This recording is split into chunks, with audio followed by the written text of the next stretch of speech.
हरिओम दर्शकों, बहुत बहुत स्वागत है आपका हमारे खास कार्यक्रम ज्योतिष उजाले की ओर में। दर्शकों, आज के एपिसोड में हम बात करने वाले हैं भूलने की बीमारी का क्या खास उपाय है। दर्शकों, कार्यक्रम शुरू करने से पहले एक बार आपसे विनती है कि यदि आप हमारे चैनल पर पहली बार आए हैं या फिर आपने अभी तक हमारे चैनल को सब्सक्राइब नहीं किया है तो तुरंत ही सब्सक्राइब करें चैनल को, घंटी के बटन को जरूर दबाइएगा, जिससे जैसे ही कोई नई जानकारी वीडियो के माध्यम से हमारे चैनल पर अपलोड होती है उसी समय तुरंत आपको उसकी जानकारी मिल जाएगी और इस जानकारी का लाभ उठाकर आप अपनी समस्याओं का समाधान कर सकते हैं। दर्शकों, भूलने की समस्या बहुत भारी समस्या है। यह एक बीमारी बन जाती है अगर सही से इसका इलाज ना किया जाए। आज हम आपको ज्योतिष के माध्यम से बताना चाहेंगे कि कौन से ग्रह ऐसे हैं जिनसे व्यक्ति की याददाश्त अच्छी होती है और व्यक्ति की याददाश्त कमजोर भी होती है। किन कारणों से?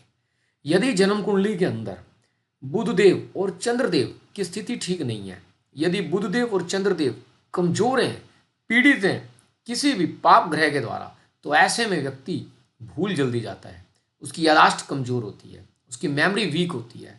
खास तौर से जो स्टूडेंट्स हैं वह पढ़ा लिखा याद करते हैं, उसके बाद फिर भूल जाते हैं। अच्छे भला काम करते हैं फिर भूल जाते हैं। लेकिन इसका इलाज भी है। आपने अपनी जन्म कुंडली का विश्लेषण किसी अच्छे ज्योतिषी को कराना है, उसके बाद ही उपाय करने हैं। स्टिल आपको हम यहाँ पर कुछ सामान्य से लेकिन चमत्कारिक उपाय दे रहे हैं। यह कोई भी व्यक्ति कर सकता है। कई बार बड़ों से भी भूलने की भी किसी को भी भूलने की बीमारी हो सकती है। तो क्या करना है आपने? सबसे पहला जो कारण है वो, जैसा कि आपको बताया, कि चंद्रदेव और बुधदेव की कमजोरी हो जाती है। खास तौर से पाप ग्रहों के द्वारा पीड़ित होने पर उनकी स्थिति कमजोर हो जाती है। मान लीजिए सूर्यदेव और चंद्रदेव आपस में इकट्ठे हैं, यानी कि अमावस्या का योग है, तो ऐसे व्यक्तियों की याददाश्त कमजोर होने की संभावना ज्यादा होती है।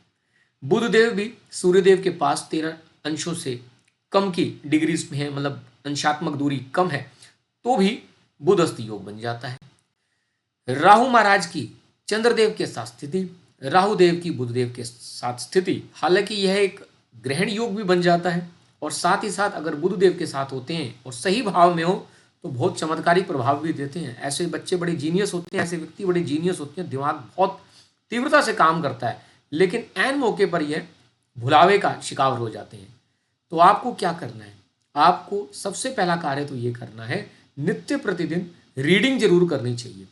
जैसे जैसे आप रीडिंग करते हैं, कोई भी आप बुक ले सकते हैं, न्यूज़पेपर ले सकते हैं, आप लाउडली बोलना शुरू करें, रीड करना शुरू करें, आपके बुद्धि एक्टिव होने शुरू हो जाते हैं, जिससे आपकी बुद्धि तो अच्छी होती है, साथ ही साथ आप भूलने की बीमारी से निजात पा लेते हैं। दूसरा क्या करना है?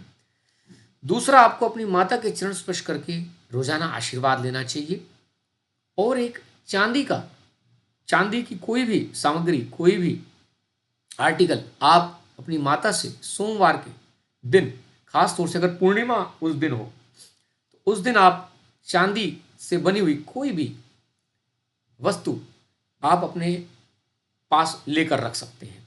ऐसा करने से भी लाभ होगा। चांदी नहीं आप ले सकते तो आप चावल लेकर ही रख सकते हैं। राहुदेव और शनिदेव और साथ ही साथ सूर्यदेव, इनका प्रभाव अगर पड़ रहा है आपके बुधदेव और चंद्रदेव पर, तो आपको इनकी शांति करनी चाहिए। सूर्यदेव से संबंधित उपाय आपको वीडियोस पर मिल जाएंगे। शनिदेव से संबंधित काफी उपाय हैं, वो आप कर सकते हैं। और राहुदेव से संबंधित सबसे बेस्ट है, आपको मां सरस्वती का ध्यान करना चाहिए, उनकी पूजा उपासना करनी चाहिए। दर्शकों, इन उपायों को करें और अपने जीवन को सही दिशा देने का प्रयास करें। फिर मिलेंगे किसी नए टॉपिक के साथ। हरिओम हरिओम हरिओम।